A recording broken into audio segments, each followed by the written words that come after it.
시편 51편은 다윗이 범죄한 다음에 회개하면서 쓴 시죠. 그래서 다윗의 마음, 회개하는 마음이 고스란히 거기에 담겨 있습니다. 근데 그 회개 속에 11절에 이런 표현이 있죠. 나를 주 앞에서 쫓아내지 마소서. 주의 성령을 내게 거두지 마소서. 그랬습니다. 그 다음에 나오는 말이 주의 구원의 즐거움을 내게 회복시켜 주시고 자원하는 심령을 주사 나를 붙드소서. 그랬습니다. 이 말씀에 의하면 다윗이 주의 성령을 체험했고 구약에도 성령의 역사가 있었다는 걸 알 수 있죠. 성령 안에 거하는 그 임재의 삶이 그를 자원하는 마음, 또 구원의 즐거움으로 충만하게 했다 하는 것을 알 수 있죠. 그런데 그가 범죄하고 났을 때 그 성령을 거두지 말라고 고백하는 것은 그 성령이 그 내면에서 얼마나 그 임재가 약화됐는가, 그리고 그것으로 인해서 기쁨이 없고 그리고 감사도 자원하는 마음도 전혀 생기지를 않은 거죠. 그래서 다윗이 간절하게 하나님께 애원합니다. 내 영을, 성령을 내 안에서 거두지 말아 주시옵소서. 이미 하나님의 은혜를 맛본 거죠. 오늘 말씀에 보면은 BC 6세기경에 이스라엘 민족이 범죄함으로 끌려갔어요. 포로로. 바벨론, 지금의 이라크 정도 되죠. 이라크로 끌려갔는데 거기에서 12년이 지났습니다. 자기 나라가 얼마나 그립겠어요. 근데 남의 나라 가서 12년 동안 노예처럼 그렇게 자유 없이 살아가는데 거기에 에스겔도 있었습니다. 에스겔 선지자도 끌려갔기 때문에 그 12년 된 상황에서 하나님이 에스겔에게 놀라운 약속을 주신 거예요. 그 말씀이 여기에 지금 기록되어 있죠. 26절, 27절. 또 새 영을 너희 속에 두고 새 마음을 너에게 주되 너희 육신에서 굳은 마음을 제하고 부드러운 마음을 줄 것이고 너희 속에 내 영을 주어서 내 율례를 행하게 하겠다. 지금 이 사람들에게 필요한 것은 누가 봐도 자유죠. 그리고 고국으로 돌아가는 거죠. 그런데 새 영, 새 마음이 뭐 그렇게 중요하겠습니까? 하나님은 너를 풀어주겠다. 너희에게 자유를 주겠다. 그 말씀하는 대신에 새 영과 새 마음을 주겠다. 그렇게 약속을 하시는 거죠.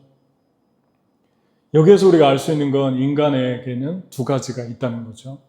하나는 영, 스피릿이 있고 또 하나는 마음이 있다는 것입니다. 하트.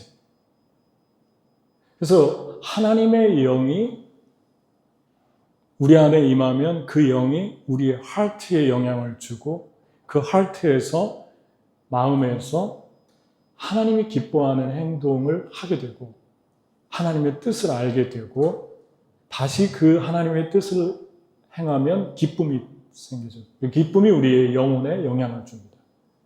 그러니까 인간은 이 두 가지의 요소가 이 안에 있죠. 마음과 하나님의 영이 붙어 있는, 밀착되어 있는 것을 보게 됩니다. 근데 새 마음이라고 했죠. 새 마음. 새로운 마음, 새로운 영이라고 그렇게 말씀을 하게 됩니다. 신약 성경에 보면은 이 새 마음과 새 영이 성령으로 표현되어 있죠. 이스라엘 백성이 지금 필요한 것은 해방을 해줘도 마음 상태가 지금 새롭게 되지 않으면 새로운 하나님의 영에 의해서 생각하지 못하면 계속해서 그들의 삶은 아무리 좋은 여건과 환경이 돼도 그들의 삶이 피폐해지고 그리고 거기에서 오는 그들의 삶의 결과는 뻔한 것이기 때문에 하나님께서 되게 중요하게 보는 것은 지금 현재의 마음의 상태. 하나님이 아담과 하와를 창조할 때 그 코에 생기를 불어넣었다 그러잖아요. 그 생기가 루하인데 루하흐라는 히브리어와 지금 여기에 나오는 새 영이라는 말이 똑같은 말입니다. 하나님이 살려주겠다는 거죠. 이것을 맛본 그리스도인은 상황 속에서 내가 지금 성령의 기쁨이 없다. 하나님은 더 이상 내 안에서 충만하게 임재하지 않는 것 같다. 라고 할 때 대단한 그리움을 갖습니다. 하나님, 내가 주님이 그립습니다. 내가 주님과 함께 어린아이처럼 그냥 단순하고 진실하게 주님과 함께 했던 그 시간들이 너무너무 갈망됩니다. 그래서 다윗이 그 시간이 그리워서 주의 성령을 다시 내게 채워달라고 기도하는 거죠. 여러분 안에 성령이 거하십니까? 새 마음이 있어요. 그리고 새로운 영이 여러분 안에 계속 부어지고 있습니까? 좀 구체적으로 성령이 우리 안에 새 마음과 새 영이 오시면 이사야서 61장 1절에 1절부터 4절, 5절까지 전에도 한번 읽었죠. 우리가 말씀을 나눴죠. 예수님에 대해서 700년 전에, 예수 모시기 700년 전에 예수님에게 대해서 말씀하신 예언입니다. 주의 영이 내게 임하셨으니, 성령이, 새 마음이 임하셨으니, 첫 번째로 가난한 자에게 아름다운 소식을, 가난한 자에게 아름다운 소식을, 두 번째 마음이 상한 자에게 치유를, 세 번째 포로된 자, 갇힌 자에게 자유를, 네 번째 슬퍼하는 자에게 은혜의 예수 그리스도의 해를 전해서 슬픔 대신 희락을, 슬픔 대신 찬양을, 근심 대신 찬송을, 죄 대신 화관을 씌워주시는 주님. 그런 일이 일어난다는 거죠. 다섯 번째, 그렇게 회복된 사람들이 황폐한 땅을 다시 세울 것이다. 황폐한 땅을 일으킬 것이다. 이 다섯 가지 일들이 예수님의 삶에 고스란히 드러났잖아요.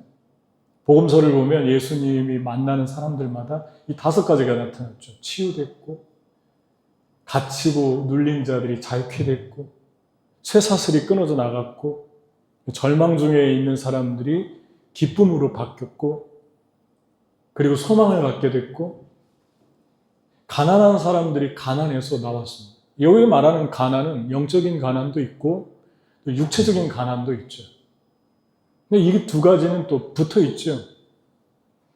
너무 가난하면, 물질적으로 너무 가난하면 영적으로 충만한데, 물질적으로 너무 가난하면 또 낙심을 줄 수 있어요. 성령 충만한 사람에게도. 무엇인가 내가 주고 싶은데 잘 안 되고, 그리고 상황이 어렵고 하다 보면 성령 충만한데 마음은 안 좋아집니다. 안 좋아지면 우리의 영혼이 낙심되면서 점점 좀 다운되는 그런 상황이 발생하죠. 두 가지를 다 포함하고 있습니다. 저는 오늘 몽골 얘기를 좀 더 하고 싶은데, 몽골의 우리 팀 중에 리더 가족인데, 아르트나 대기 말고 전도사님 사역하는 분들 말고 그들을 돕는 한나와 어기가 있습니다. 근데 이분들을 저희는 다르항에서 만났어요. 다르항에서 저희가 공부하러 갔을 때, 몽골어 공부하러 갔을 때 말도 못하고 완전히 어린아이가 되어서 기차표 하나도 못 끊고 어디 나가려고만 해도 너무 불편하고, 그때 한나가 한국말을 잘해가지고 저희를 좀 도와줬어요. 근데 그 집은 하스야 베싱이라고 물도 안 나오고 불을 떼서 생활하는, 겉만 벽돌로 지었지 속은 똑같이 그 안의 구조는 게르하고 똑같아요. 천막 쳐서 사는 거하고 똑같아요. 갔는데 되게 가난하죠. 그리고 물을 길어다가 물을 요만한 통에다 넣고 밑에 스프링을 올리면 물이 조금씩 떨어지는 데서 생활합니다. 이거 어기가 물을 길어서 가고 있는데 그게 뭐 한 통에 한 3, 40kg? 그러니까 두세 개 하면은 되게 무거워요, 이게. 근데 겨울에 이제 그거를 들고 가는데 뭐 차가 있어서 차에다가 실어가지고 집에 갖다 주고 그랬는데 이 억이라는 사람이 저희 집에 와서 한 번은 뭐가 고장 나가지고 누구랑 같이 고치러 왔는데 갑자기 그 물이 나오는데 수돗물에 손을 대고 제가 뒷모습을 봤어요. 한참을 있더라고요. 그래서 물이 너무 좋은 거예요, 이 형제는. 물을 길어다 먹는데 물이 콜콜 나오니까, 아파트는. 그 모습을 뒤에서 보는데 계속 삶은 가난해요. 그때 코비드였고, 뭐, 일도 제한적이고, 마땅한 직업도 없고, 그러니까 이제 계속 도와줘야 되죠. 물질적으로도 도와줘야 되고, 아이들도 뭐, 필요한 거 있으면 뭐 사다 주고, 옷도 사다 주고, 뭐, 그래야 돼요. 그런데 그렇게 살다가 저희가 1년 반을 공부하고 울란바토르로 왔는데, 얼마 있다가 금방 따라왔어요. 이사 왔어요. 대책도 없는 것처럼 그냥 이사 와가지고, 어떻게 대책 없이 이사 왔냐고 그러니까, 밝은 미래학교라고 한국어를 가르치는 학교가 있는데, 한국 선교사님이 하는 데예요. 거기 취직이 돼서, 거기서 월급을 받고, 한 달에 뭐 100만 투구를 있으니까 우리나라 돈으로 50만 원 정도 받고 아이들을 가르치는. 이 형제는 또 바로 취직을 해가지고 뭐 배달 같은 거를 하는데 되게 어렵죠. 왜냐하면 트래픽이 너무 심하니까. 그런데 이 형제가 이 가정을 이렇게 보면 그 중심에 성령이 있고 하나님을 향한 사랑이 있어요. 근데 몽골에는 성령 충만하고 또 은혜로운 분도 있지만 너무 가난하다 보니까 속이는 일도 좀 있습니다. 그렇게 해야지 선교사님들한테 잘 보이기도 하고 그렇게 해야지 뭔가 또 유익이 주어지고 그래서 그런 말이 있어요. 공항에 가봐야지 안다고. 공항에 가서 선교사님 떠나면 삶을 원점으로 돌아가는 거예요. 그때까지 그냥 가면 쓰고 사는 거죠. 이렇게 이해도 돼요. 너무 가난하고 주님을 못 만나면. 이들은 되게 진실하게 주님을 만난 가족입니다. 왜 그런 걸 느끼냐면 이 가정이 계속 가난해서 나오기를 시도하는 거예요. 근데 가난해서 나오는데 형제는 열심히 일을 하고 자매도 일을 하니까 이제 수입이 생겼죠.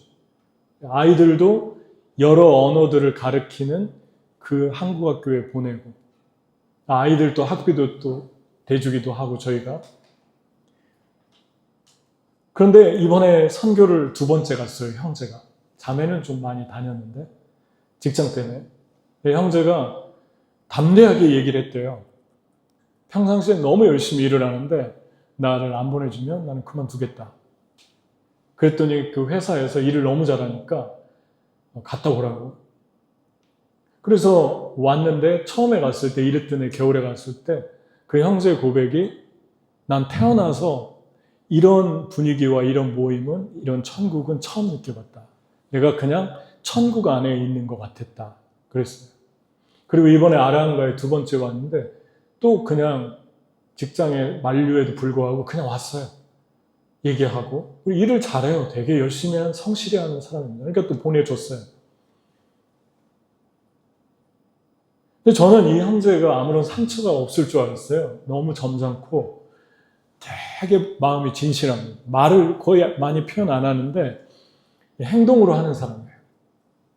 내적 치유할 때 상처 있는 사람 앞으로 나오세요 했는데 아무도 안 나오는 거예요. 근데 형제가 제일 먼저 뚜벅뚜벅 걸어 나왔어요. 그러니까 몽골 사람 눈치 보다가 형제 때문에 용기를 얻어서 나오더라고요. 근데 제가 감명받은 건 이 집에 아이들이 3명인데 되게 가난하고 어렵게 사는데 이게 보면은 정말 천국 같아요.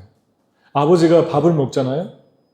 그러면 일주일 동안 같이 먹고 자고 하니까 다 보이잖아요, 옆에서.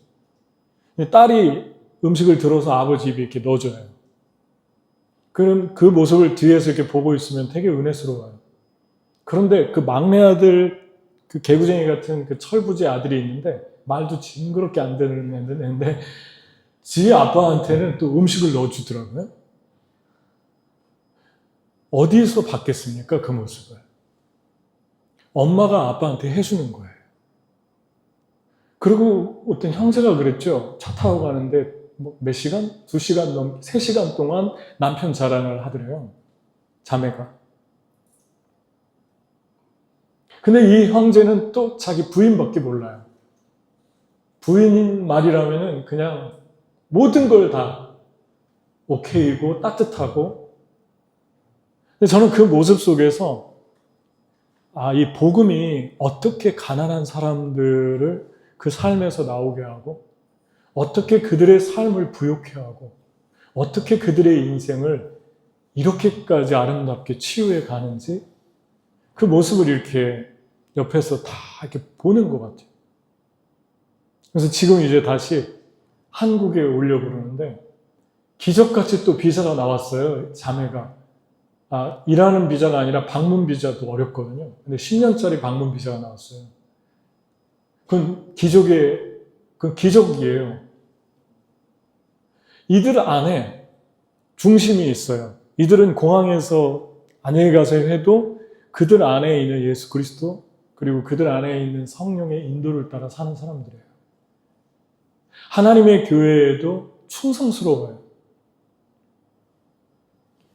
여러분, 우리 안에 새 영과 새 마음이 임하면 우리가 만나는 사람들 그리고 그들 안에 복음이 들어갔을 때 어떻게 그들의 인생을 가난에서 나오게 하는지.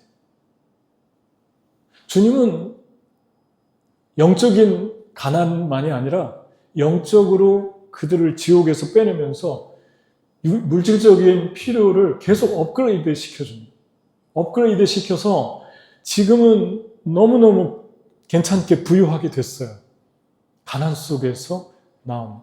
다랑에 있을 때 2013년도인가 처음 갔는데 14년도인가 한 자매가 영적 전쟁 강의를 하고 있는데 한 몽골 한 고등학교 다니는 대학교인가 뭐 그런 자매가 맨 앞에 앉아 있다가 혹시 가난도 영적 전쟁입니까? 하고 물어본 말이 제가 기억이 돼요.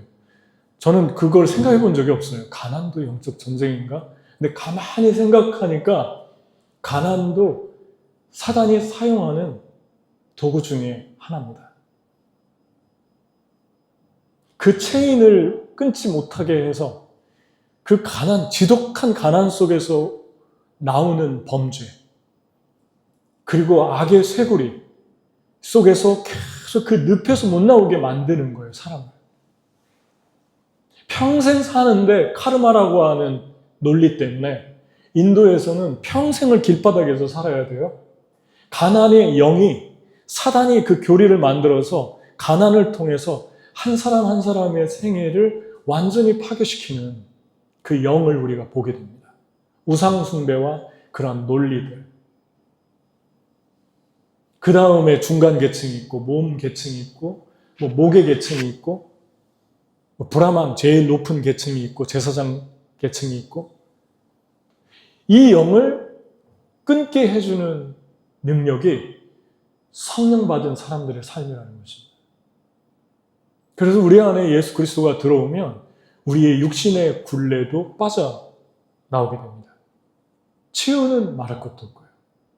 그들 안에 일어나는 치유와 회복. 그리고 그들이 다시 어려운 황폐한 땅은 두 가지 영이죠. 하나는 사람의 마음이 땅입니다. 하나님 말씀이 좋은 땅에 떨어지면 30배, 60배, 100배의 결실을 맺는다. 황폐한 땅, 황폐한 영혼을 다시 리빌드하는 사람으로 세워질 것이다. 그게 그들을 통해서 이루어지는 일이시고 또 하나는 그들이 밟는 땅, 나라와 지역과 마을이 바뀌는 거죠. 이게 새 영과 새 마음이 임한 사람들이 삶에서 나타나는 그런 특징들입니다. 예수님이 그랬고 예수님의 제자 12명이 예수님하고 똑같이 살았어요. 사도행전에 그렇게 살았어요. 예수님을 그대로 카피해 놓은 것 같아요. 예수님의 공생애가 복음서가 사도행전에 그대로 재현됩니다. 치유가 일어나고 회복이 일어나고 풀어지는 일들이 일어납니다. 그런데 왜 한 가지 여러분의 마음속에 지금 이런 성령의 역사가 있습니까? 나는 성령님 없이는 살 수 없습니다. 내가 성령으로 충만하지 않고는, 내가 성령의 영으로 사로잡지 않고는 내가 못 삽니다. 이거에 대한 갈망이 있고 이거에 대한 생각이 있습니까? 그럼 여러분은 축복받은 사람이에요. 왜냐하면 이 말씀의 새 영과 새 마음을 이스라엘이 범죄해서 바벨론으로 끌려갔는데 아무런 조건 없이 그냥 준다고 하십니다. 저와 여러분이 그냥 죄인이었는데 하나님이 갑자기 나를 씻기시고, 오늘 말씀의 첫 절에 나오잖아요. 물로 씻기시고 말씀으로 씻기시고 성령을 그냥 부어주셨어요. 새 마음과 새 영이 아무 조건 없이 우리 속으로 그냥 쑥 들어왔어요. 그래서 하나님을 갈망하게 됐어요. 그런 이런 마음이 계속 있다면 여러분과 저는 정말 축복받은 사람이죠. 아, 내가 성령 안에 살 때가 제일 행복하다. 어기가 고백한 것처럼 나는 태어나서 이런 성령과 이런 천국은 처음 느껴본다. 그런데 왜 사람마다 차이가 있을까요? 주님이 성령을 부어주셨는데 왜 어떤 사람의 마음은 계속 성령 충만한데 어떤 사람의 마음은 다 쉽게 무너질까요? 왜 세상으로 돌아가기도 하고 안목의 정욕에 다시 빠지기도 하고 왜 하나님으로부터 멀리 떠나가기도 하고 왜 계속 그냥 하나님이 준 성령은 똑같은데 왜 그럴까요? 로마서에 말씀합니다. 너희는 이 세대를 본받지 말고 오직 마음을 새롭게 함으로 변화를 받아 하나님의 선하시고 기뻐하시고 온전하신 뜻이 무엇인지 분별해라. 말씀을 하죠. 로마서 1장에서 5장은 예수님 때문에 값없이 받은 은혜, 구원을 말합니다. 6장은 그러니까 예수님의 은혜로 은혜 받았으니까 너희 몸을 의의 병기로 드려라. 너희 손, 발, 눈, 모든 것 지체를 하나님께 드려라. 7장은 그럼에도 불구하고 우리 안에서 두 마음이 싸운다. 바울이 고백합니다. 이렇게 구원받고 삶을 들여도 내 안에 선한 것이 있고 악한 것이 있다. 두 개가 싸운다. 오라, 나는 곤고하다. 그게 7장 마지막 절의 고백이에요. 근데 8장 1절에 그 해답을 우리에게 제시합니다. 그러나 우리 주께 감사하는 것은 생명의 성령의 법이 나를 죄와 사망의 법에서 계속 해방시키신다. 두 마음에서 이기게 하신다. 그래서 너희는 육의 생각은 사망이니까 그 성령을 따라 살아라. 그러면 너희가 자유하게 될 것이다. 8장은 우리 안에 내주하시는 성령의 축복을 말씀합니다. 말할 수 없이 그분이 너희를 위해서 지금도 간구합니다. 9장은 은혜에서 떨어진 이유는, 이스라엘이 은혜에서 떨어진 이유는 이렇게 은혜를 받았는데 로마서 1장에서 8장까지 성령도 주셨는데 왜 떨어지는가? 시간이 지나다 보니까 하나님의 의를 세우지 않고 예수의 십자가의 보혈을 붙들지 않고 내가 하나님 이것도 하고 이것도 하고 이것도 했습니다. 행위에 빠져서 너희가 은혜에서 떨어진다. 그게 유대인들이 빠진 함정이에요. 그게 9장입니다. 10장은 뭐라고 얘기하냐면 그런데 복음을 전해줄 때 믿음은 들음에서 나며 들음은 하나님의 말씀으로 말미암는다. 사람이 마음으로 믿어 의에 이르고 입으로 신의 구원을 얻는다. 그래서 오직 믿음을 붙들어야 된다. 다시 믿음으로 돌아와라. 그러니까 하나님의 사람들이 은혜에서 떨어지는 이유는 가장 결정적인 게 한 가지입니다. 처음에는 나는 없고 Amazing Grace. 나는 죄인이었는데 주님의 놀라운 사랑으로 나 같은 죄인 살았습니다. 손 들고 오니까 겸손하잖아요. 근데 시간이 지나면서 많은 하나님의 일들을 하게 됩니다. 붙들림 받게 되고 쓰임 받게 되고 그러다 보니까 내가 자꾸 올라오는 거예요. 은혜에 떨어진다. 10장은 돌아오라 그래요. 예수를 붙들어라. 너희가 은혜를 받은 것은 듣고 말씀 때문에 그렇다. 너희도 아름다운 발이 되어 복음의 소식을 전해라. 11장은 그러나 은혜에서 떨어진 이스라엘을 무시하지 마라. 그들은 원래 처음부터 주님이 선택한 사람들인데 너희가 구원받고 그들이 구원받지 못하고 은혜에서 떨어졌다고 무시하지 마라. 언젠가 내가 그들의 남은 자를 구원할 것이다. 예수님을 그들이 믿게 해줄 것이다. 그리고 제가 하고 싶은 말이 12장입니다. 여기 다 들어있잖아요. 은혜도 받았고 삶을 드리고 몸도 드리고 모든 것 다 드리고 그리고 두 마음을 싸우는데 성령으로 이기고 그랬는데 12장에 되게 중요한 말을 하잖아요.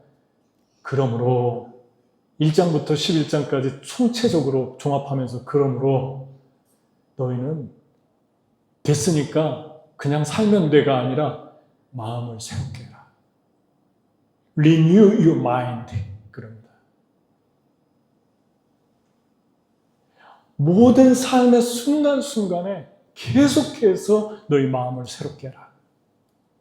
그러면 하나님의 선한 뜻이 보일 것이다.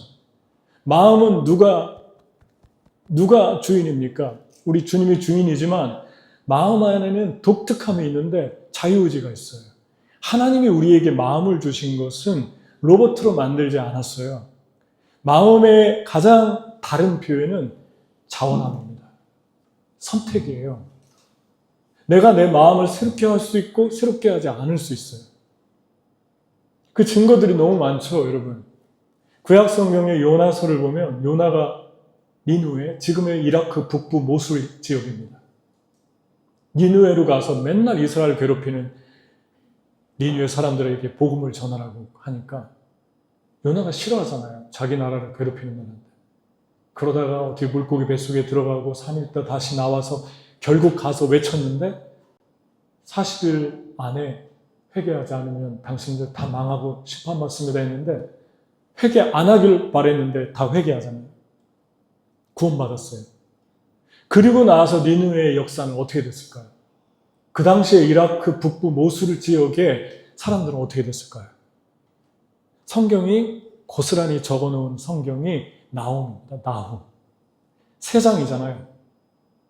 100년 후의 일을 얘기했어요. 니느웨에서 요나가 외치고 난 다음에 100년 후에 니느웨에게 하나님 말씀합니다. 너희는 망할 것이다. 망한 이유가 무엇입니까? 내가 너희를 살렸는데 내가 이스라엘만 사랑한 게 아니라 내 종을 너희에게 보내서 말씀을 전해서 너희를 구원했는데 너희가 스스로 새롭게 하지 않았다. 너희 마음을 너희가 강팍하게 했다. 그리고 우상 숭배했다. 너희 자녀들에게 물려주지 않았다. 그러므로 나는 너의 족속을 완전히 심판할 것이다. 그게 나훔의 주제입니다. 100년 후의 모습입니다. 여러분 자녀들에게 지금 부른 것처럼 children after children, generation after generation, 여러분과 저의 책임이잖아요. 전해주고 있습니까? 그리고 사람들에게 전하고 있습니까? 아름답도다. 시온의 기쁜 소식을 전하는 발이야. 아름답도다. 우리 주님께서 저희에게 말씀하는 이 요지는 하나님이 마음을 새롭게 하라고 그럽니다. 마음을 새롭게 할 수밖에 없는 것은 여러분과 제 안에 성령을 주셨다는 거죠. 주님이 성령을 주셨다. 새 마음과 새 영을 주셨을 때 계속 새롭게 해라. 너희는 옛 삶을 벗어버리고 새 옷을 입어라. 계속 바울이 그러잖아요. 여러분은 새롭게 마음을 하고 있습니까? 복음이 이러한 능력을 가져다 줍니다. 특별히 이번 아라한가이에 복음을 전하는데 아이들 한 70명 정도가 왔죠. 근데 제가 2번 전했어요. 2개 교회가 있어서 천국의 삶 교회 전하고 또 한 교회 게르 안에서 전했는데 이제 몽골어로 전했어요. 몽골어로 전하는데 그 내용이 뭐였냐면 똑같은 내용인데 탕자의 복음을 전했습니다. 탕자가 집을 나갔는데 아버지가 기다리시니까 너희들도 주님께 돌아와야 된다. 나는 거기 게르에서 하는 교회 40명 정도 앉아있길래 교회 잘 나오는 애들인 줄 알고 손 들어보라고 그랬어요. 제가 여기에서 주일날 교회 안 나오고 지금 처음 나온 사람 손 들어보라니까 10대 아이들, 적지 않은 아이들이 손을 든 거예요. 처음 나온 거예요. 그리고 그 천국에 산 교회에서도 복음을 전하는데 탕자 얘기를 똑같이 전했어요. 아버지가 기다리신다. 복음을 전했죠. 여러분과 저희가 아이들에게 사랑을 주고 돌아올 때 어떤 마음이 듭니까? 얘네가 잘 커가지고 계속 복음을 받을 수 있을까? 그리고 주님 안에서 잘 자라갈까? 주님 안에 자라가는데 유혹도 많을 텐데, 가난도 있고 죄도 있고 너무나 많을 텐데, 한 아이는 이름이 징기스칸하고 똑같은 아이가 길거리에서 만나서 왔잖아요. 키 크고 잘생긴 몽골 아이인데 15살인데 목사님이 보시더니 그랬죠. 너 13살까지 너 교회 나오고 2년 있다가 지금 15살 때 나왔네. 태무지진하는 아이였어요. 키가 크고 너무 착하게 생겼어요. 그런데 이 복음이 주님이 저에게 주는 마음이, 제가 왜 탕자의 복음을 전했냐면, 저는 어렸을 때 주일학교를 나갔는데 주일학교 선생님이 탕자 얘기를 복음을 전해줬는데 제 뇌리 속에서 한 번도 교회를 나가지 않았어요. 주일학교를 좀 다니다가. 그리고 19살에 다시 나갔습니다. 초등학교 때 다니다가. 한 번도 제 뇌리 속에서 떠난 적이 없어요. 그 탕자의 이야기가 그림처럼 박혀 있었어요. 근데 그 말씀을 전해준 분이 그냥 선생님이었어요. 주일학교. 여러분과 제가 생각하는 것보다 복음의 말씀은, 이 성령의 말씀은 어마어마한 파워를 가지고 있습니다. 그래서 한 영혼을 계속해서 추적하는 능력을 가지고 있죠. 여러분과 저의 삶을 새롭게 하는 영이 이 복음을 통해서 오는데, 계속해서 우리의 영혼을 새롭게 하는 일에 우리의 삶을 드리고 있는가? 특별히 베드로와 요한을 한번 예를 들어볼까요? 베드로와 요한은 라이벌이라고 그랬죠. 근데 베드로가 예수님이 내 양을 먹이라, 내 양을 치라 할 때 베드로가 3번 주님, 내가 주님 사랑합니다. 너는 나를 사랑하느냐? 내가 사랑합니다. 내 양을 먹이라, 내 양을 치라. 엄청난 축복을 받았어요. 그때 뭐라고 했죠? 베드로가? 이 놀라운 주님의 축복을 받았는데 저기 있는 저 요한이라는 제자는 어떻게 되죠? 둘이 되게 라이벌 관계였던 것 같아요. 요한은 요한복음을 쓰면서도 자기를 예수님 품에 안겨 있는 제자, 그렇게 표현했죠. 그러니까 주님의 엄청난 사랑을 받는 사람처럼 자기를 표현했고, 특히 요한복음에 보면은 베드로 얘기를 많이 인상 깊게 써놨어요. 베드로와 요한의 관계가 그런 관계입니다. 베드로는 왜 요한을 물어보는 걸까요? 계속 의식하고 있는 거예요. 다른 제자들보다. 그러니까 이 관계가 계속 깊어지면 사랑하면서도 서로 시기하고 질투하는 관계가 되겠죠. 그런데 이들은 변했을까요? 나중에 사도행전 가보면은 사도행전에서 이렇게 말씀합니다. 한 안진뱅이가 성전에 구걸하고 있는데 제9시 12시입니다.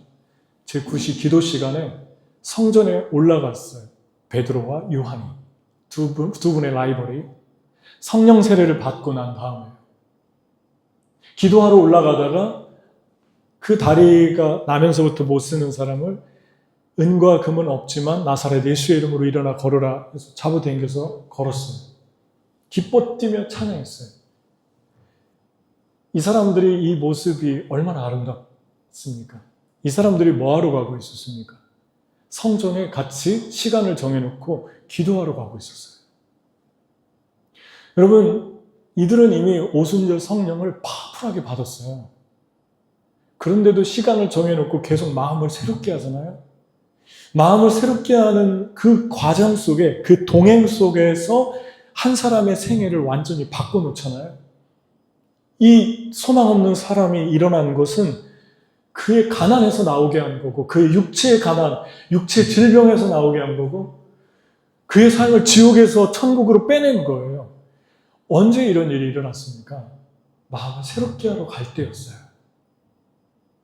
여러분 그런 경험 하시죠? 여러분이 그냥 마음만 먹고 오늘부터 내가 주님을 따르기로 하고 아직 행동으로 기도도 옮기지 않고 예배도 옮기지 않고 어떤 하나님의 뜻을 행하기도 전에 이미 마음은 먹었는데 그냥 하나님이 그때부터 역사하시는 일들을 경험해봤잖아요? 마음만 먹었을 뿐인데 아무것도 행동도 하지 않았는데 길을 여시는 거죠. 주님께서 열어주셨을 때 그 다음에 약속을 지키는 것도 되게 중요합니다. 계속해서 마음을 새롭게 하는 것도 중요합니다. 마음만 먹었는데 다 됐네? 끝! 그냥 내가 이걸 소망했는데 내가 이렇게 주님께 헌신하려고 했는데 끝났네? 다 해결해 주셨네? 그리고 하지 않는 것이 아니라 계속해서 우리의 영혼을 새롭게 하는 그 모습을 우리가 이 말씀에서 보게 됩니다. 근데 여기서 저는 되게 은혜를 받았던 게 같이 기도하러 가는 것 첫 번째 은혜고 혼자 갈 수 있잖아요. 여러분 우리 주님이 같이 기도 두세 사람이 모인 곳에 함께한다. 소수를 말하는 게 아니에요. 다시 말하지만 두 사람이니까 불쌍해서 함께한다가 아니라 같이 하는 마음을 주님이 보신 거예요. 100명이 같이 하는 거, 1000명이 같이 하는 거 주님이 그걸 보시는 거예요. 한 마음이 되는 거. 그런데 제가 또 은혜 받은 건 같이 걸어가잖아요. 지금 동행하잖아요. 여러분과 저의 마음이 어떻게 새롭게 될까요? 은혜 받는 자리에 가는 것도 중요하고 기도하러 함께 기도하는 것 중요하고 예배하는 것 중요한데 또 하나는 함께 하는 시간을 자꾸 만드는 것입니다. 함께 동행하는 거예요. 내 사랑하는 사람들과 함께 밥을 먹으러 가고 함께 선교를 가고 함께 선한 일을 하러 가고 누군가를 구하러 가고 함께 하는 물리적으로 in person 물리적으로 같이 하는 그때 하나님께서 그때 영혼을 강하게 하십니다. 여러분과 제가 삶을 여기에 헌신하고 중요하게 이거를 테이크해야 돼. 여기 드려야 되는구나. 그래서 제가 연희동 가는 것도 그 이유입니다. 줌으로 하면 되잖아요. 뭐 가서 대단한 거 합니까? 가면 뭐 우리가 대단한 거 합니까? 얼굴 보고. 제가 줌이 필요하지만 가급적이면 할 수만 있으면 마지막 때가 가까울수록 인퍼슨으로 만나는 것이 너무너무 중요합니다. 함께 가는데 이번에 선교하는데도 그걸 느꼈어요. 구소련에서 만든 푸르공이라는 차가 있는데 푸르공 치면은 구글에 떠요. 땅콩처럼 생기고 그런데 차가 되게 강해서 사륜차보다도 어디 빠지면 금방 나오고 대단히 힘이 있는 차예요. 근데 그 차는 지난번에도 말했지만 봉산당 같아요. 차 자체가. 반듯하게 돼가지고 의자가 직각으로 돼 있어요. 그리고 에어컨이 없어요.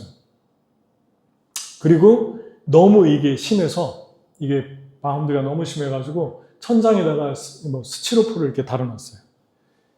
찌니까 이게 튀니까 스프링처럼.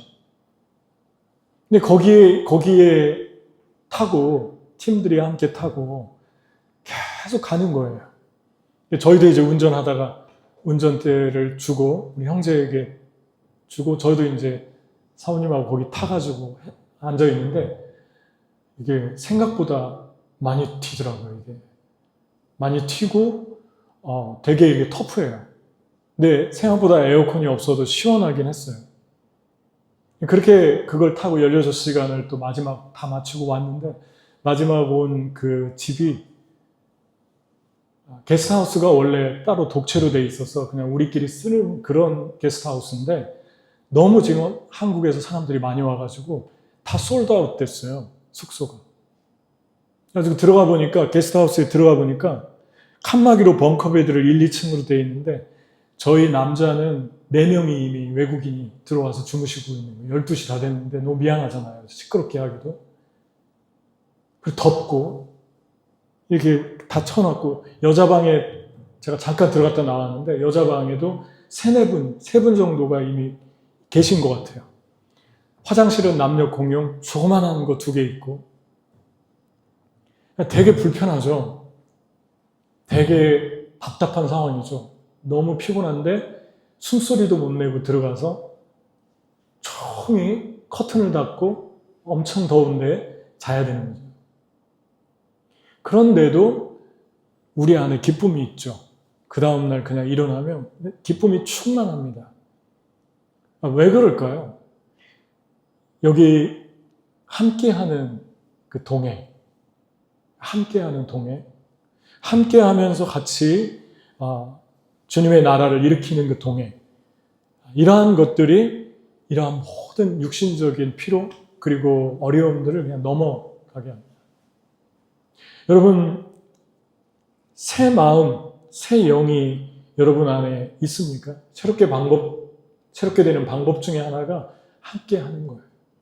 그리고 또 하나는 여기 중요한 마지막 부분이죠. 37절에 주 여호와께서 이같이 말씀하셨느니라. 그래도 이스라엘 족속이 이같이 자기들에게 이루어 주기를 내게 구하여야 할지라. 내가 그들의 수요를 양떼같이 많아지게 하되. 하나님 분명히 이스라엘을 축복하겠다고, 새 마음과 새 영을 주겠다고 해놓고 하나님이 그래도 너희가 기도해야 된다, 그렇게 말씀합니다. 여러분, 여기에서 또 하나 주목할 것은 새 영과 새 마음만 말한 게 아니라 육신적인 축복을 말씀하셨는데, 곡식의 풍성한 기근이 오지 않게 하신, 열매와 밭의 소산 풍성하게 할 것이다, 다른 나라의 욕을 당하지 않게 할 것이다, 황폐한 땅이 다시 농사짓는 땅이 할 것이다, 에덴 동산같이 될 것이다, 무너진 곳을 건축하게 될 것이다 라는 축복을, 이 축복 5가지를 말씀해 주고 있습니다. 여러분, 이 5가지가 여기에 고스란히 축복으로 나와 있습니다. 여러분, 하나님께서 저와 여러분에게 어떤 축복을 약속하셨을 때 계속 구하라고 하시는데 구하고 있는가? 우리는 하나님께 계속 간구하고 있는가? 하나님이 어떤 것들을 약속했으니까 그냥 주시겠지, 그렇게 가만히 있지 말라고 하시는 거예요. 그래도 너희가 구해라. 구하면서 그 영혼 안에 하나님의 기쁨, 슬픔의 변화에서 춤이 되는 그런 체험들, 그러한 것들이 우리 안에서 계속해서 일어나는 것을 우리가 만나게 되죠. 특별히 육신적인 그 피로들을 같이 적어 놓은 것이 초두에 말한 그 부분입니다. 영적으로만 주님께서 우리에게 구하라고 약속한 게 아니라 내가 너희의 필요한 것들을 다 주겠다. 왜냐하면 육신적인 것을 우리에게 채워주지 못하면, 그것이 없으면 영적인 삶이 계속해서 방해를 받을 수가 있습니다. 충만함들이 잃어버려지는 거예요. 너무 충만한데 집에 와서 아이가 뭘 달라고 하는데 줄 게 없어요. 밥을 달라고 하는데 밥을 줄 수도 없고, 엄마가 아파가지고, 할머니가 아파가지고 심장이 지금 당장 병원에 가서 치료를 받아야 되는데 치료할 수도 없고, 그리고 그 게르 안에는 계속해서 춥고, 그리고 겨울이 되면 위험하고, 그런 상황이 계속 반복될 때 어떻게 계속 충만할 수 있을까요? 물질 때문에 마음이 낙심되겠죠. 나는 지금 성령 충만한데. 고통스러워지겠죠. 내가 못 주는 데서 오는 절망이 있겠죠. 내가 못 먹는 거, 내가 지금 어떤 것을 필요로 하는 것을 충족시키지 못하는 건 2번째고, 지금 당장에 내가 없으니까. 이 2가지는 같이 가고 있습니다. 그래서 주님께서 우리에게 말씀하죠. 너희는 아버지에게 이렇게 기도해라. 나에게 일용할 양식을 주옵시고. 여기서 말하는 일용할 양식이 뭐로 나와 있죠? 영어 성경에 daily bread. Give us daily bread. 그 데일리 브레드는 실제적인 문자적인 의미예요. 아버지에게 구하라. 너희는 먼저 그의 나라와 그의 의를 구하라. 그러면 내가 이 모든 것 너희에게 더하리라. 먹을 것, 입을 것, 마실 것 구하지 말라고 그랬습니까? 먼저 구하라고 그랬잖아요. 주님의 나라를. 주님의 나라 구한 다음에 가난에서 나올 수 있도록 구해라. 누군가 가난에서 벗어날 수 있도록 네가 그런 일을 할 수 있도록 구해라. 나는 그들을 너를 통해서 가난에서 빼내고 싶다. 나는 그 가난의 굴레에서, 가난의 영에서 그 쉐클, 그 쇠사슬을 다 끊어버리고 싶다. 그게 주님의 마음입니다. 나는 곡식을 그들에게 주고 싶고 땅을 바꾸고 싶고 그들의 영혼을 바꾸면서 그들이 지금 먹을 양식도 주고 싶다. 그게 우리를 통해서 주님이 하고 싶은 약속인데 이거를 위해서 구하라고 말씀합니다. 바담은 가난에서 나왔죠. 아울리치 갈 때마다 그 게르에서 할머니랑 사는데 갈 때마다 할머니가 심장에 문제가 생겨가지고 병원을 가는 거예요. 그러니까 금방 돌아가실 줄 알았어요, 저는. 근데 지금 13, 14년이 지났는데 지금까지 살아계세요. 하나님 은혜죠. 그 살아있는 이유 중에 하나가 하나님이 붙들고 있어서 그렇지만 또 하나는 바담이 한국에서 열심히 일해가지고 가서 할머니를 아파트로 이사하게 해줬어요. 게르 그 땅, 그냥 방에 들어가면은 땅과 추움과 한기와 물을 길어다 먹는 그 고통스러운 삶을 70 노인이 맨날 물 길어 와야 되고 나무 패야 되고. 그래서 나무를 팬 적이 있거든요. 나무 장작을 이만큼 써놨는데 뭐 나라에서도 주고 그래서 그거를 이렇게 도끼로 잘라주는데 보통 힘든 일이 아니에요. 근데 그거 할머니가 해야 되잖아요. 그런데 이 아이가 한국에서 3잡, 4잡을 뛰어가지고 자기는 20대 잠 안 잘 때도 많았대요. 그래서 와서 카페를 하고 여행사를 하고 그리고 학원을 하는데 유학원을 하고 4가지 사업을 하는데 이 말이 이번에 은혜가 됐어요. 뭐라고 하냐면 자기 학원에 한 학생이 있는데 한국에 오고 싶어 한대요. 자기 학원에서 무료로 학원을 다니게 해주고 원래 다른 애들한테 다 돈 받는데 걔는 엄마 아버지가 없고 할머니랑 커서 자기처럼 큰 거예요.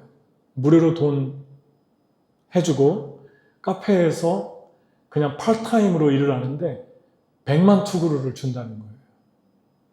파트타임으로 몇 시간씩 일하는데 한나 같은 경우는 매일같이 아침부터 저녁까지 밤 늦게까지 일하는데 100만 투구루를 받는데 바담은 그냥 준다는 거예요. 그 친구한테. 그 친구를 봤어요. 그리고 한국에 오면 우리 교회 오라고 약속했어요. 올 것 같아요. 눈빛이. 그 친구는 올 것 같아요. 여러분, 한 사람이 가난에서 나와서 그 가난 속에서 복음으로 말미암아 가난 속에서 나와서 그 가난 속에서 또 다른 사람을 풀어주고 있잖아요. 자유케 하고 있습니다. 그리고 하나님의 나라가 그 땅에 임하게 하고 있어요. 그 영역을 하나님이 점점점 넓히고 있습니다. 그런데 만나서 하나님이 어떤 말을 해주라고 해가지고 바담한테 코멘트를 좀 해줬어요. 계속 하는 말이 갈 때부터 하는 말이 너무 감사해요. 너무 감사해요. 그래서 뭐 그렇게 감사하냐고 그러니까 돈을 너무 많이 벌었대요. 그래서 얼마 벌었냐고 이제 물어봤어요. 근데 정말 많이 번 것 같아요. 액수는 비밀이라 말하지 못하고 많이 번 것 같아요. 너무 잘됐다. 하나님이 너를 더 많이 벌게 해줄 거야. 그렇게 느낌이 온다. 둘이 그랬어요. 그랬는데 불러가지고 뜨레주로 가가지고 뜨레주로가 있어요. 그리고 커피를 마시면서 얘기했어요. 돈에 안 붙들리면 좋겠다. 돈에 노예가 안 됐으면 좋겠다. 그리고 돈을 버니까 자꾸 더 벌고 싶대요. 그래서 여러분, 돈의 욕망을 가진 사람들을 보면은 돈이 많은 사람들이 욕망을 많이 가질 때가 더 많습니다. 하나 벌면 더 벌고 싶고 벌리니까 더 벌고 싶은데 벌고 싶은 욕망은 괜찮은데 나중에 거기에 노예가 되죠. 그럼 브레이크를 못 잡는 거죠. 사베스라고 하는 말은 두 가지 의미가 있는데 브레이크라는 말이 있어요. 멈춘다. 그 다음에 풀어준다. 이 두 가지 의미가 있습니다. 히브리어 사베스. 너 주일날 꼭 주님 앞에 예배드려라. 브레이크를 밟아야 돼. 두 번째, 하나님이 너에게 준 돈을 브레이크로 하려면 그것에 노예가 안 되고 그것을 움직이는 사람이 되려면 너 돈으로 하나님을 섬겨야 된다. 나누고 하나님께 헌금하고 하나님께 드린 건 하나님께 먼저 생각하고 드려라. 사람을 보지 마라. 네가 얼마를 들여서 그 사람이 도움이 될까 말까는 물어보고 해라. 우리는 착각할 때가 많습니다. 내가 저 사람 키워야지. 내가 저 사람 좀 도와줘야지. 그게 됩니까, 여러분? 그게 교만이죠. 사람을 키우는 건 예수 그리스도 한 분이 하시는 일입니다. 사람을 세우는 건 하나님이 하시는 일. 근데 우리는 우리가 할 수 있다고 생각해요. 언제입니까? 돈이 있을 때, 포지션이 있을 때, 힘이 있을 때, 세상에 파워가 있을 때. 우리 주님은 말씀합니다. 그때마다 우리의 영혼에 말씀합니다.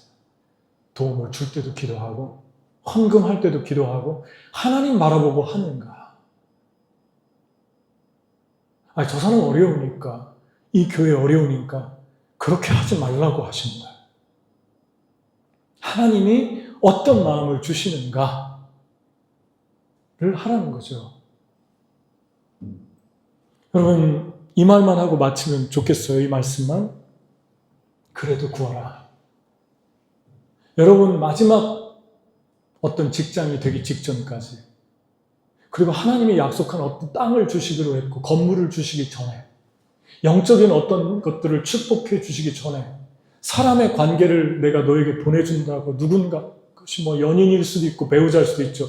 그것을 보내주기 직전에 너는 기도해라. 기도할 때 안전장치가 우리 안에 들어옵니다. 기도 안 하면 그것이 이루어지지 않으면 주님께서 준다고 한 것이 내가 예측한 대로 이루어지지 않으면 무너짐이 심합니다. 기도하지 않으면. 너무 크게 무너지는 거예요. 그런데 기도하잖아요? 그러면 그 뜻대로 내가 예측한 대로 주어지지 않아도 그 다음에 절대로 소망을 놓지 않아요. 하나님이 더 좋은 걸 주시겠지. 이 에스겔서 35장, 지금 6장에 있는데 37장의 말씀이 무엇입니까? 37장이 그 유명한 골짜기의 해골의 뼈들이 힘줄이 돋고 살이 돋아서 군대가 된 기적의 환상을 보여줍니다. 이 뼈가 누굽니까? 이 죽었던 뼈들이 어떻게 살아납니까? 네가 대언해라. 네가 얘기하면 살아날 거야. 힘줄이 돋고 가죽이 돋을 거야. 그래서 대언했더니 살아났잖아요. 이게 누굽니까? 이 뼈들이 이스라엘 백성이다. 나는 이런 여호와다. 네가 생각할 때 다 죽었다고 도저히 다시 살 가망은 없다고 너 자신을 보고 주변을 봐도 내가 말 한마디면은 다시 산다. 아멘? 그게 하나님의 약속입니다. 이게 왜 36장에서 37장에 붙어 있을까요? 이 말씀이. 새 영과 새 마음의 결과고 열매입니다. 여러분, 하나님을 믿습니까? 그러면 여러분과 저희 안에 그 소망이 있어야 됩니다. 그래도 구하잖아요? 그러면 지금 당장 우리 뜻대로 안 돼도 모든 것이 다 무너졌다라고 이제 나 끝장이다고 그런 마음이 들지 않아요. 구하면서 새 마음, 새 영이 임했기 때문에 그래요. 기도하겠습니다. 무엇을 기도해야 될까요? 무엇을 그래도 구해야 될까요? 마지막까지 여러분 하나님이 주시기로 약속한 땅과 사람과 영적인 축복들을 마지막까지 주시기 전까지 함부로 누구에게 말하지 마십시오. 하나님 앞에 가지고 나가서 마지막까지 숨죽이고 주님 앞에 골방에서 무릎 꿇고 기다리십시오. 그때 주님께서 우리에게 그것을 주지 않으면 더 좋은 것을 주실 것입니다. 여기에 우리의 담대함이 있습니다. 여기에 우리의 당당함이 있습니다. 같이 기도하겠습니다. 하나님, 그래도 내가 구합니다. 주님이 약속한 것을 붙들고 구하세요. 주님 약속을 모르겠습니까? 그럼 그냥 여러분의 마음에 원하는 것을 구하세요. 주님, 이것이 내 소원이고 이것이 제 마음입니다. 주님, 새 마음과 새 영을 내게 계속 새롭게 하고 있는가? 하나님, 내가 새롭게 하겠습니다. 다짐하겠습니다. 내가 오늘부터 새롭게 하겠습니다. 매 순간순간 내가 새롭게 하겠습니다. 일하면서도, 일터에서도 내 직원들을 새롭게 대하겠습니다. 주님이 나에게 보내준 사람으로 보겠습니다. 내 상사도 그렇게 보겠습니다. 내 동료도 그렇게 보겠습니다. 내 자녀도 그렇게 보겠습니다. 우리 같이 한번 기도하겠습니다. 그래도 구해야 될 것이 무엇입니까? 그것을 구하십시오. 그래도 구하십시오. 하나님 아버지, 감사합니다. 주님, 저희들 사랑하여 주시고, 주님, 저희들 한 사람 한 사람 이 시간에 불러주시고, 주님 앞에 나오게 하심을 감사합니다. 저희의 삶을 드리게 하심을 감사합니다. 저희 영혼을 드리게 하심을 감사합니다. 주님이 인도해 주시고, 성령이 함께하여 주시고, 하늘문을 열어주시고, 주님의 놀라운 사랑과 놀라운 은총으로 인도하여 주시기를 간절히 기도합니다. 하나님, 함께하여 주옵소서. 저희들 붙들어 주시고 계속 주님의 새 영과 새 마음으로 충만하게 부어지게 해 주옵소서. 충만하게 부어지게 해 주옵소서. 충만하게 부어지게 해 주옵소서. 새 영과 새 마음을 구합시다. 하나님, 나의 영혼에 새 마음과 새 영을 물붓듯 부어주소서. 내 마음에 부드러운 마음을 주소서. 완악하고 완고하고 고집스러운 마음을 꺾게 해 주소서. 부드러운 마음 주소서. 은혜를 사모하는 마음 주소서. 하나님, 내 영혼에 새 마음과 새 영, 성령을 부어주소서. 우리 같이 기도하겠습니다. 하나님, 나에게 새 영을 주소서.